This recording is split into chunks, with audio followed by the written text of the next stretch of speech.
So earlier we had about half of the increase, 40, 50% of the increase in the unemployment rate was due to temporary layoffs. In these recessions, we have 10, 9%, and recently 13%. So we're not going to get this boost from the recalling temporary layoffs.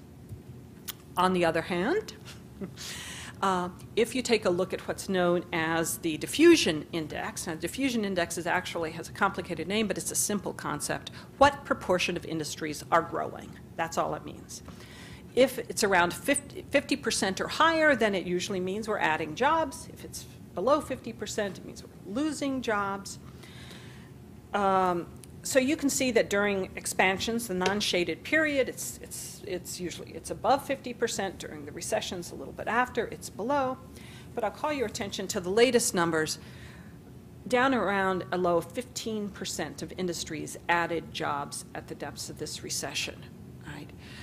That's a historic low for that number, and it's very hard to believe that 85% of industries need to permanently lose jobs. So jobs are likely to come back in some important share of these industries. So that gives you a sense that some of these losses must be cyclical. So summarize all of this. I have some numbers I put together comparing job flows between industries in various recessions. And this bar chart divides up job flows that went where job flows losses during recessions and then compares them to the jobs gained during recoveries and says, do they go back to the same industries or do they go to different industries? You can see that the first three recessions that I have here, the 70, 73, and 81 recessions, were deeper, bigger flows, just the top, all right, and they're about 50-50. All right. So the deeper, and the 90-91 recessions, shallower recessions, right? But a bigger share is structural. Okay. So I can't repeat this for the current recession because the jobs aren't coming back yet. We've already discussed that. But I can project a little bit. I can do some splitting the difference to try and get some idea of what we're talking about. And so if we have a much deeper recession, right, then we can say, well, we're probably going to have at least the cyclical share that we had during the recent recessions and at least the structural share that we had during the old deep recessions. And so that gives you this, the bars that I'm showing there. And then there's an indeterminate part. All right. And if we split the difference, it suggests that this recession is likely to have deeper, but more larger, but more balanced flows. So that gives you some hope that the recovery may be, the jobless recovery may be moderate. Okay, so conclusions on the Great Recession: long and deep, employment likely to be high until 2012, unemployment will have long duration. We've seen that. Workers are out of work for a very long time. Men in small firms have been affected disproportionately. And compared to the most recent recessions, we're likely to have more structural change just because it's a deeper recession, but even much more cyclical change because we know we have some impact on firms that don't need to fundamentally restructure. I'm going to just spend a minute telling you about some of the things that the New York Fed has been up to. We've been very active with the Hope Now Unemployment Task Force because as we're trying to deal with the impact of the mortgage crisis regionally and in the country, this new wave of unemployed workers and the threat that that poses to our homeowners is of particular concern.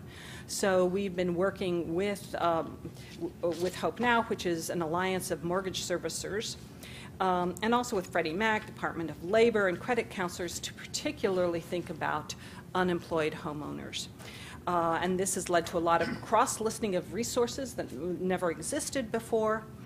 And I encourage you, if you're one of the people who's in that world, to make sure that you are dealing with the fact that an unemployed homeowner needs to know both about the implications for their home ownership as well as their workforce issues. We have also worked hard on creating an unemployment duration tool so that unemployment insurance can be counted as part of income in mortgage modifications.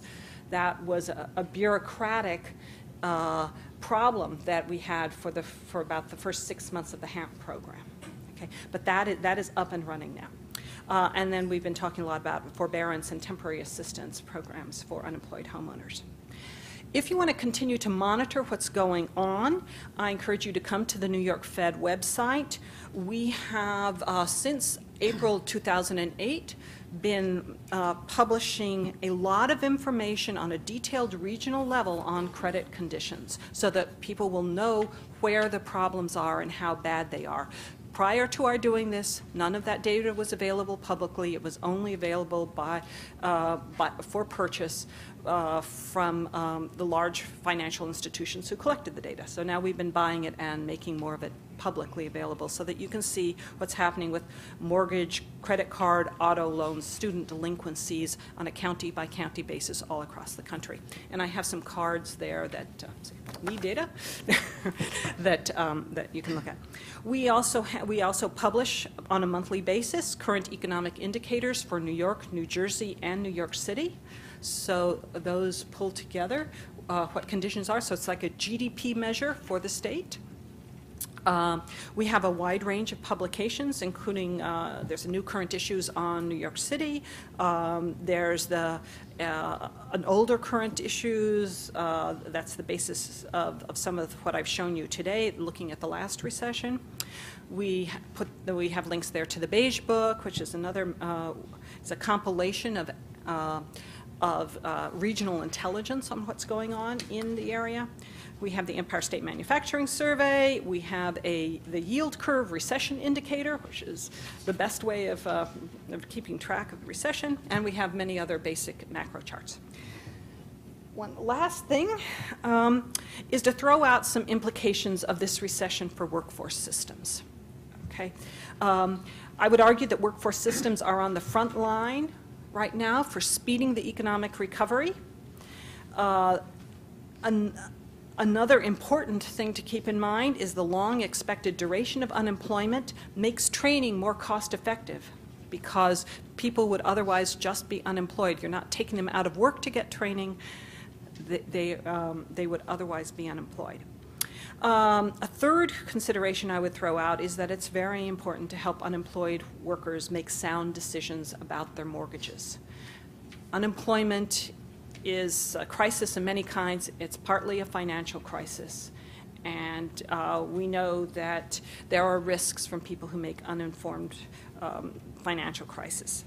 Underwater mortgages have the highest risk of default and home loss of any other kind of mortgage. And we know home prices have been falling, and underwater mortgages, when you owe more on the house than the house is now worth. That's when you get defaults and home losses. And toughing it out by just drawing down your resources, which is what a lot of people want to do, is often a very bad strategy. Calling up the lender, alerting them to the problem, and starting to work with them is a much better strategy. Okay, and how can you help? Obviously, these people need to contact their credit counselor, their lender, and they need to consult resources on many of which are available on the Hope Now website, which is www.hopenow.com. So I think I've overstayed my time allotment, but I thank you very much and look forward to your comments.